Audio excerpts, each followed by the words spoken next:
की शुरुआत में हम एक विलेज को देखते हैं। उस विलेज में एक घर है, उस घर में एक फैमिली रहती है। उस फैमिली में दो जुड़वा बच्चे हैं, एक का नाम प्रभु है और दूसरे का नाम खातिर है। इसमें प्रभु नाम का जो लड़का है वो बहुत ही शांत, सभ्य और बहुत ही अच्छा लड़का है। सबके साथ उसका व्यवहार बहुत ही अच्छा था। उसके प्रभु से बहुत प्यार करते थे, तो खातिर प्रभु के उलट था। एक उसे बहुत गुस्सा था और हमेशा ही किसी न किसी से वो झगड़ा करता था। और उनके माँ बाप थे, उनकी माँ का नाम जानकी था। हम देखते हैं जानकी अपने दोनों बेटों को डांट रही थी। मुझे तुम दोनों सच सच बताओ, तुम दोनों में से किसी ने एक काम किया है, नहीं तो मैं तुम दोनों का नाम तुम्हारे पापा को बता दूंगी, फिर तुम दोनों को भी मार खानी पड़ेगी। इस पर प्रभु डर के खातिर का नाम बता देता है और कहता है पापा को मत बताना, नहीं तो वो हमें बहुत मारेंगे। मैंने नहीं बताया, फिर भी पड़ोसी बता देंगे। तुम मुझे चैन से जीने क्यों नहीं देते? तुमने पड़ोसी के बच्चे के साथ आज जो भी किया वो बहुत ही बुरा था, उसकी जान भी जा सकती थी। मैं तुम्हारे पापा को बताऊंगी, मार खाने के बाद ही सुधर सकते हो। और वो रोने लगती है। उनके घर के सामने उनके पड़ोसी जमा हुए थे। खातिर के फादर उसकी कॉलर पकड़कर उसे घर से बाहर लाते हैं और सबके सामने उसे खड़ा करते हैं और कहते हैं सबसे माफी मांगो, नहीं तो मैं तुम्हें बहुत मारूंगा।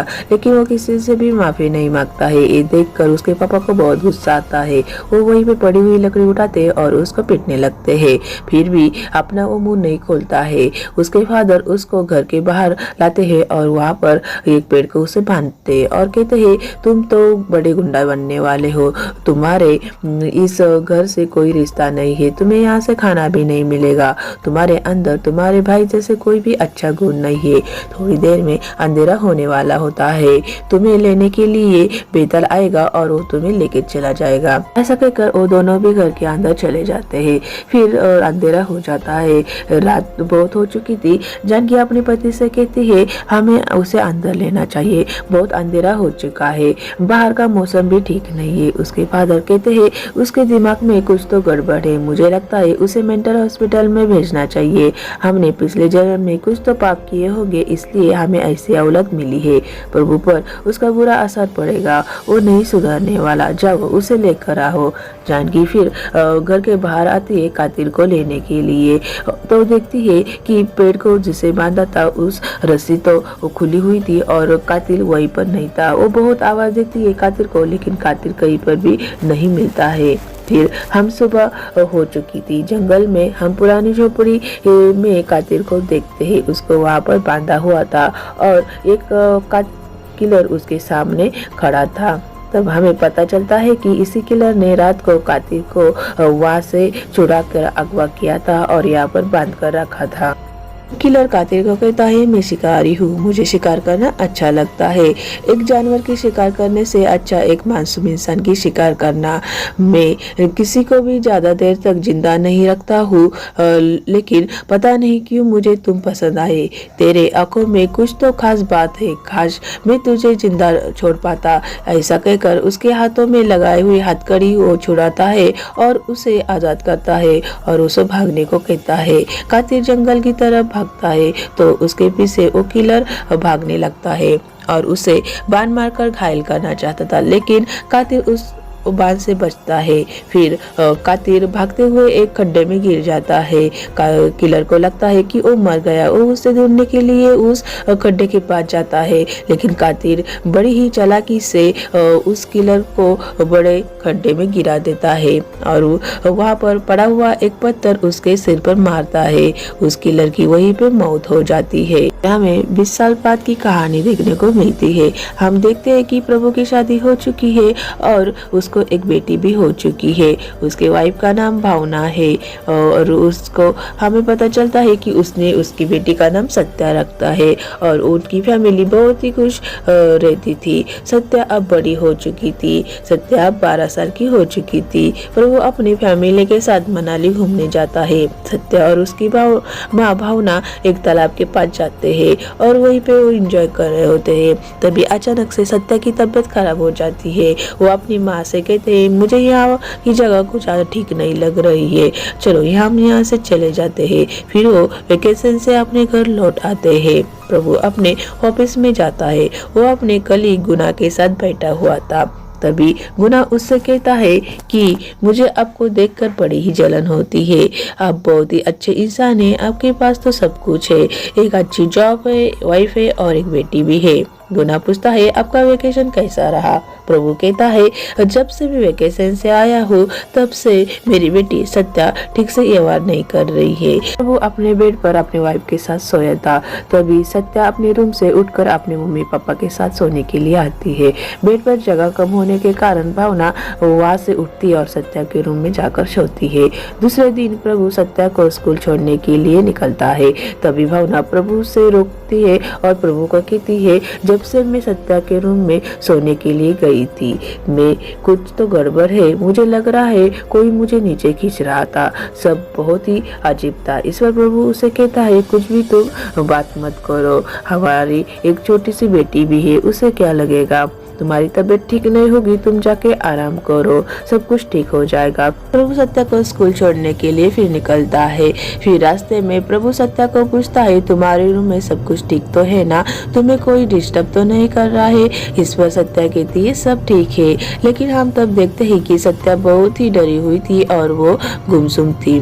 फिर रात में हम देखते हैं कि प्रभु सोया हुआ था, उसकी अचानक से नींद खुल जाती है, उसे भावना ने कही हुई बात याद आती है। फिर वो अपने बेड से उठकर पानी पीने के लिए किचन में चला जाता है। पानी पीकर वो फिर से अपने रूम में आ रहा था, तभी वो सत्या के रूम के पास आता है तो वो देखता है कि सत्या के रूम से आवाज आने लगती है उसे। वो उसके रूम के बाहर खड़ा रहकर उसके रूम से आने वाली आवाज सुन रहा था। सत्या किसी से बात कर रही थी। प्रभु सत्या का रूम का दरवाजा खोलकर अंदर चला जाता है तो रूम में कोई नहीं होता है। फिर वो सत्या को पूछता है कि तुम किससे बात कर रही थी, तुम्हारी आवाज बाहर तक आ रही थी। उस पर वो कहती है मैं तो इस डॉल के साथ खेल रही थी। फिर प्रभु से कहता है तुम सो जाओ और उसे गुड नाइट कहकर उसके रूम से बाहर आता है। जैसे ही वो दरवाजा बंद करता है तो फिर से उसे सत्या की किसी के साथ बात करते हुए आवाज सुनने को मिलती है। वो सत्या को कुछ नहीं कहता है और वहाँ से वो चुपचाप अपने रूम में आ जाता है। तभी हम सुनते हैं कि जब प्रभु सत्या के रूम के बाहर था तब वो अपने रूम में बैठकर किसी को कह रही थी कि मैं मेरे पापा को सब कुछ बता दूंगी और यहीं पर ये सीन खत्म हो जाता है। दूसरे दिन प्रभु ऑफिस में जाता है, तब उसका कलीग गुना प्रभु को टेंशन में देखकर उससे पूछता है सर क्या हुआ, कोई टेंशन है क्या? प्रभु गुना को कहता है जब तुम अकेले होते हो तो तुम खुद से बात करते हो क्या? इस पर गुना कहता है ऐसा तो नहीं है, फिर अगर तुम्हारे साथ कोई होता है फिर भी तुम खुद से बात करने लगते हो क्या? प्रभु गुना को एक डेमो देता है। मेरी बेटी सत्या ऐसे ही बातें करती है, फिर उसे किसी न किसी डॉक्टर को दिखाना होगा, ऐसा गुना उसको बताता है।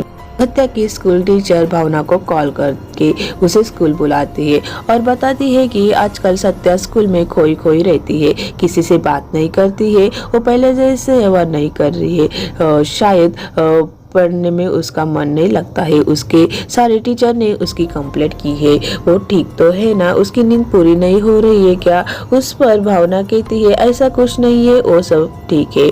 फिर हम देखते हैं कि प्रभु भावना के साथ घर पर बैठा हुआ था, तभी प्रभु सत्या की मार्कशीट देखकर भावना को कहता है सत्या के तो बहुत ही कम मार्क्स आए हैं।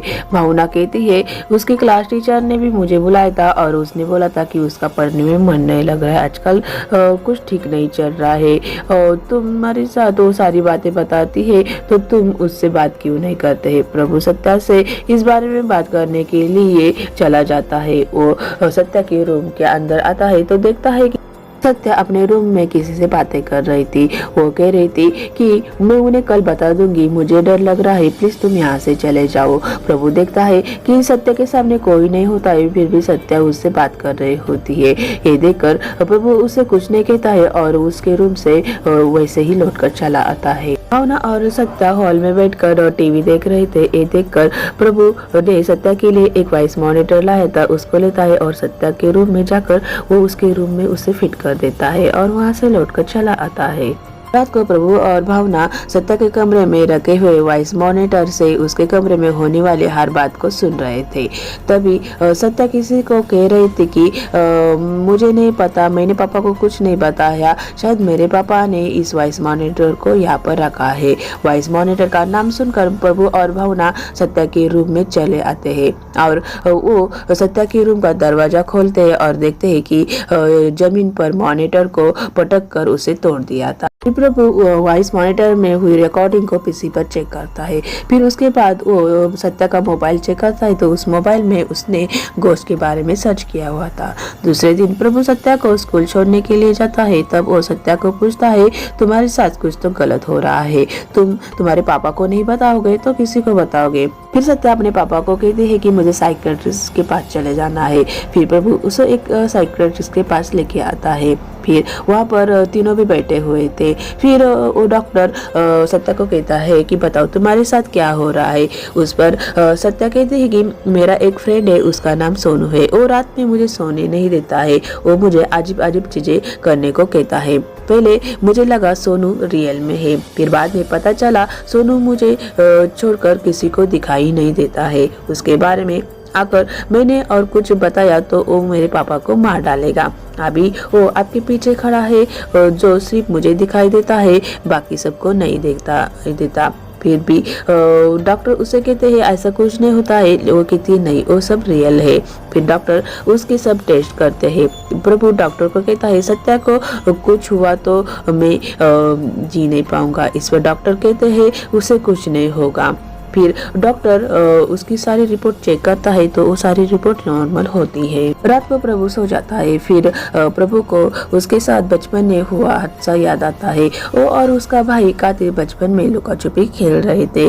तब प्रभु एक बड़े से लकड़ी की पेटी में जाके छुप जाता है। ये देखकर कातिल उस पेटी को बाहर से लॉक लगा देता है। फिर अंदर से प्रभु कातिल को आवाज देता है, लेकिन कातिल उसकी आवाज न सुने हुए ऐसा करता है और उस लकड़ी की पेटी का लॉक नहीं खोलता है और वो अपने फादर को चाकू से मार डालता है।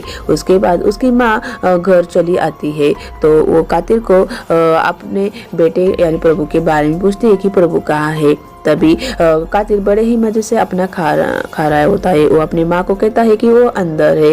वो अंदर चली जाती है तो उसे कहीं भी अपना बच्चा नहीं दिखता है, लेकिन इस लकड़ी की पेटी से उसे आवाज आने लगती है। वो देखती है कि उस पेटी को लॉक लगा हुआ है। वो फिर वो लॉक तोड़कर प्रभु को बाहर निकालती है। बहुत देर तक लकड़ी की पेटी में लॉक होने के कारण प्रभु की सांस अटक रही थी। फिर वो प्रभु को हॉस्पिटल में एडमिट करती है। वहाँ पर आए हुए लोग उसके बारे में कहते हैं कि इस लड़के ने पहले घर के अंदर गया, फिर उसने बाप को मारकर गहने चुराए और दूसरा भाई अब बेहोश है। उसके बाद जानकी एक ज्योतिष वाले के पास चली जाती है और अपने दोनों बेटों की कुंडली उसे दिखाती है। तब ज्योतिषी बताता है दोनों बच्चे जीने के लिए नहीं बने हैं, इनमें से एक की नसीब में दूसरे के हाथों का मरना लिखा है। इसके पहले कोई हानि हो जाए आप उन दोनों को अलग कर दो। फिर वो जानकी दोनों बच्चों को लेकर एक तीर्थ स्थान चली जाती है। वहाँ पे वो कातिल को वहीं पे छोड़कर प्रभु को अपने साथ लेकर चली आती है। फिर तभी उसकी नींद खुल जाती है। प्रभु सत्या के साथ आप उसके रूम में सोया था। फिर प्रभु नींद से उठकर देखता है कि सत्या उसके बेड पर नहीं थी। फिर प्रभु डर जाता है। वो घर में उसे इधर उधर ढूंढने लगता है। तभी वो देखता है कि घर का मेन दरवाजा खुला है। वो घर से बाहर आता है तो लिफ्ट ऊपर जा रही थी। फिर प्रभु सीढ़ियों से टेरेस पर चला जाता है और वो देखता है कि सत्या वहाँ पर खड़ी है और वो नीचे गिरने वाली है। वो सत्या को कहता है तुम नीचे आ जाओ। सोनू कहाँ है? वो कहती है सोनू मेरे साथ यहाँ पर है, वो मेरे साथ ही खड़ा है। फिर प्रभु कहता है सोनू तुम जो कहोगे वो मैं करूँगा। और ऐसा कहकर वो सत्या के पास चला जाता है और सत्या का हाथ पकड़कर उसे अपने पास खींच लेता है। सत्या अपने पापा से कहती है कि पापा ये सब कुछ मुझसे सोनू करवा रहा है। तब प्रभु सत्या को कहता है कि ऐसा कुछ नहीं होता है। तब सत्या कहती है पापा नहीं ये सब कुछ रियल है। आपकी ये बात सुनकर सोनू को अब गुस्सा आ रहा है और सोनू कह रहा है कि मैं सिर्फ आपको एक शब्द बोल दूं। फिर प्रभु पूछता है कि कौन सा शब्द?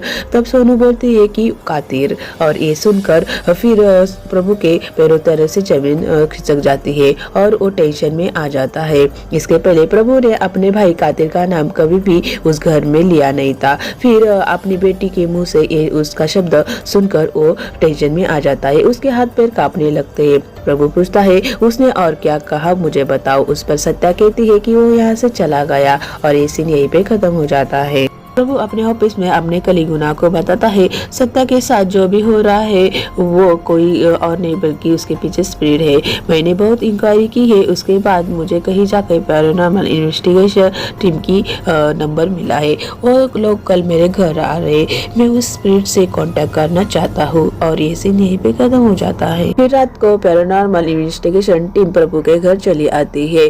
वो सारे अपने कैमरे उस घर में लगा देते हैं। सत्या अपने कमरे में अकेली होती है और दूसरे कमरे में पूरी टीम वहां पर बैठकर सत्या के रूम में होने वाली हर बात सुन रहे होते हैं। रात को सोनू की स्पिरिट सत्या के पास चली आती है और हर रोज की तरह वो सत्या से बात करने लगती है। वो सत्या को कहती है कि तुमने इस लोगों को क्यों बुलाया और ये मॉनिटर यहाँ पर क्यों लगा है, तुम इस सब को फेंक दो। और ये सारी बातें वो टीम सुन रही होती है। उनको पता चलता है कि सचमुच स्पिरिट आई है और उसके पापा भी इस बात को सुन लेते हैं। उसके पापा कहते हैं कि हर रोज यही बात होती रहती है।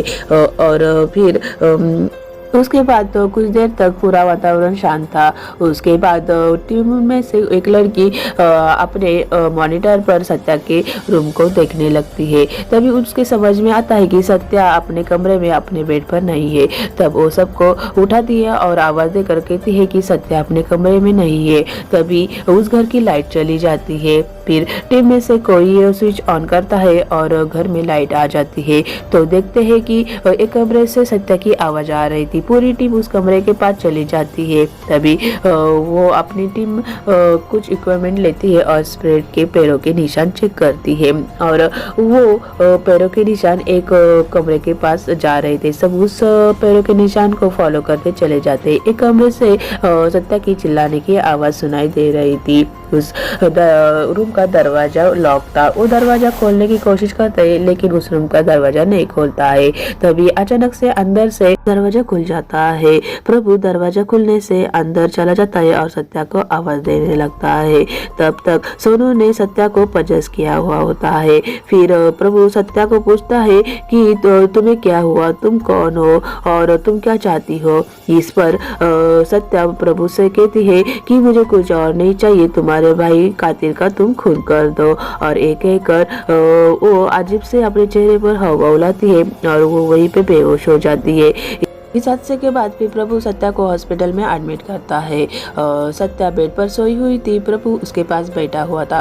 तभी सत्या का फोन बजता है। प्रभु सत्या का मोबाइल उठाता है। तभी उसमें से एक वीडियो प्ले होता है। उस वीडियो में सत्या कहती है पापा इस वीडियो को रिमाइंडर लगाया था, सोनू ने ये ये सब कुछ करने के लिए कहा था। सोनू अपने बारे में आपको बताना चाहता है। आगे सत्या सोनू की कहानी बताने लगती है। सोनू फिर सत्या को कहता है आगे सत्या सोनू की कहानी बताती है। मेरा भाई मोनू माँ माधुरी और पापा कातिल के साथ रहते थे। हमारी फैमिली हैप्पी फैमिली थी। मेरे माँ परी जैसी दिखती थी लेकिन वो बोल नहीं सकती थी। मेरे पापा बिल्कुल तुम्हारे जैसे ही दिखते थे और वो हमसे बहुत प्यार करते थे।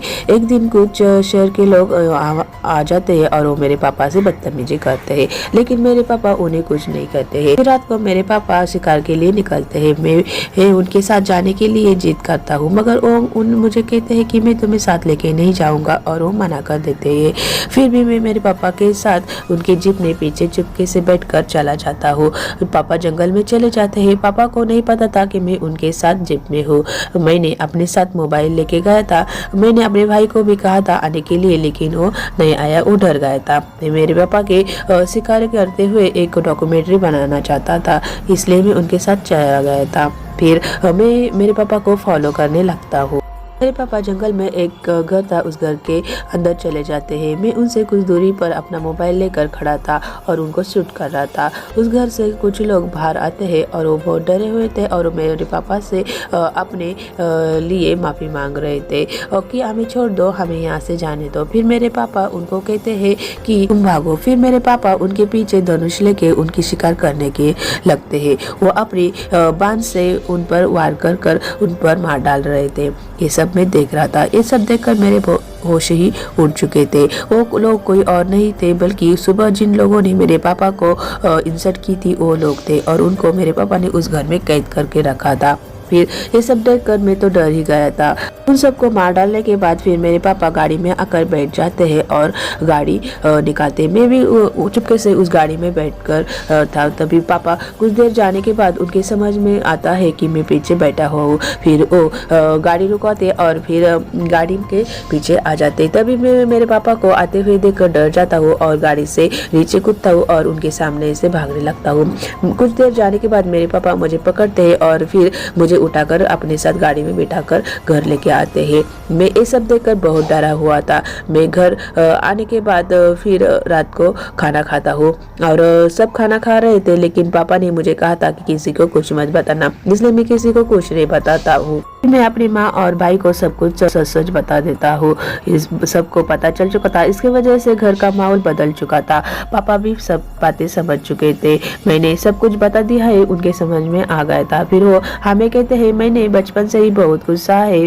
फिर मेरी माँ उन्हें मिली, उनकी शादी हुई, फिर उन्हें 2 बच्चे हुए। अब उनकी लाइफ बहुत ही अच्छी तरीके से चल रही है। वो कभी हमें कुछ नहीं कहते और वो कहते हैं कि अगर कुछ भी बदला यहाँ पर तो मेरे अंदर का शैतान जाग जाएगा, फिर ये सब कुछ तुम्हारे लोगों के लिए अच्छा नहीं होगा। इससे बेटर है कि तुम अच्छा रहो और कुछ गड़बड़ भी मत करो। मेरी माँ उन्हें हाथ जोड़कर कहती है प्लीज मुझे और मेरे बच्चों को यहाँ से जाने दो। फिर वो हमें एक रूम में लेकर चले जाते हैं और फिर हम तीनों को भी एक चैन से बांध कर रखते हैं। फिर मेरी माँ उनसे बहुत ही अच्छा व्यवहार करती है तो वो उन्हें छुड़वाते हैं और फिर मेरी माँ उनके लिए एक ड्रिंक बनाती है और उसमें वो बेहोशी की गोलियां मिला देती है और मेरे पापा को पिला देती है। मेरे पापा बेहोश हो जाते हैं। फिर वो हम दोनों को छुड़वाती है और हमें घर से बाहर लेकर आती है। फिर हम एक नाव के पास चले जाते हैं और फिर मेरी माँ हमें दोनों भाइयों को उसमें बिठाती है और खुद नाव चलाती है। लेकिन कुछ देर दूर तक जाने के बाद फिर नाव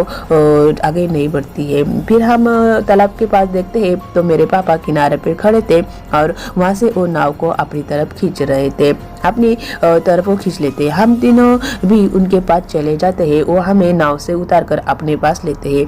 वो मेरे माँ से पूछने लगते हैं कि तुम मुझे क्यों छोड़कर जा रही हो। माँ उन्हें फिर से कहती है कि हमें जाने दो और हमें कुछ मत करो। इस पर मेरे पापा को गुस्सा आ जाता है और वो मेरी माँ का गला पकड़ लेते हैं। ये देखकर मैं अपनी माँ को बचाने के लिए वहाँ पर जाता हूँ और अपने पापा को हाथ को काट लेता हूँ। वो मुझे पकड़ कर फेंक देते हैं। ये देखकर माँ उन पर हाथ उठाती है। पापा के अंदर का शैतान जाग जाता है और गुस्से से वो माँ के पेट में चाकू मारते हैं। माँ पानी में गिरकर मर जाती है और मैं यहाँ से पापा ने मुझे जो से टका था उसकी वजह से मैं यहाँ पर मर जाता हूँ। उनके पास मेरा भाई मोनू है, उसको अब बचा लीजिए, मेरे पापा को मार दीजिए, फिर मैं सत्या को छोड़ दूंगा। उस पर प्रभु कहता है मैं मेरी बच्ची को बचाने के लिए कुछ भी करूंगा और ऐसी यहीं पे खत्म हो जाता है। प्रभु फिर सोनू के गांव निकलता है। प्रभु के साथ सत्या, डॉक्टर और फिर उसका कलीग गोनू भी होता है। रास्ते में जाते वक्त जैसे ही सत्या को तकलीफ होने लगती है और उसकी तबीयत खराब हो जाती है।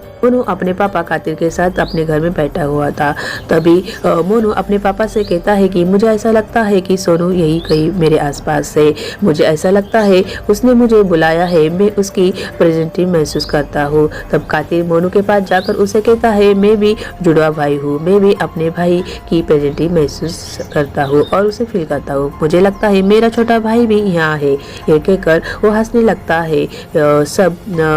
कातिल अपने बेटे मोनू को कहता है कि जाओ तुम सो जाओ, कल तुम्हारा स्कूल। दूसरे दिन प्रभु सत्या गनु मोनू के मिलने के लिए उसके स्कूल आते हैं। तभी स्कूल छूट जाता है। गनु मोनू के पास जाकर उसे कहता है तुमसे हमें मिलने के लिए तुम्हारे भाई सोनू ने भेजा है। तुम्हारे भाई सोनू ने सत्या को पजस किया है, उसने हमारा जीना खराब करके रखा है, इसलिए हम तुम्हें मिलने के लिए आए हैं। ये सुनकर मोनू डर जाता है और वहाँ से भागता है। ये देखकर प्रभु फिर गनु के पास जाकर उसे कहता है कि तुमने उससे क्या कहा कि वो डर के भाग गया। उस पर गनु कहता है कि जो सच है वो बता दिया।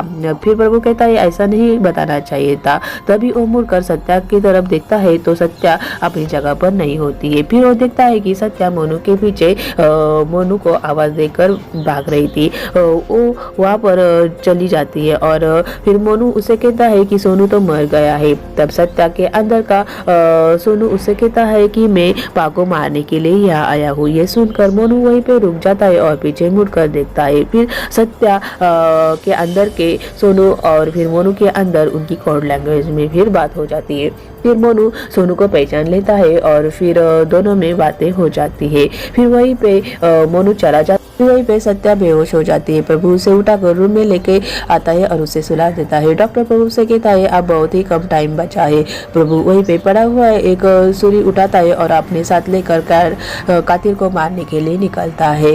वो कातिल के घर के पास आ जाता है। तभी मोनू उसे देखता है और उसे पीछे से हाथ लगाकर उसे अंकल कहकर पुकारता है। प्रभु ये देखकर वहाँ पे डर जाता है और प्रभु को देखकर मोनू उसे कहता है कि आप मेरे पापा को मारने के लिए आए हैं क्या? मुझे सोनू ने बताया है।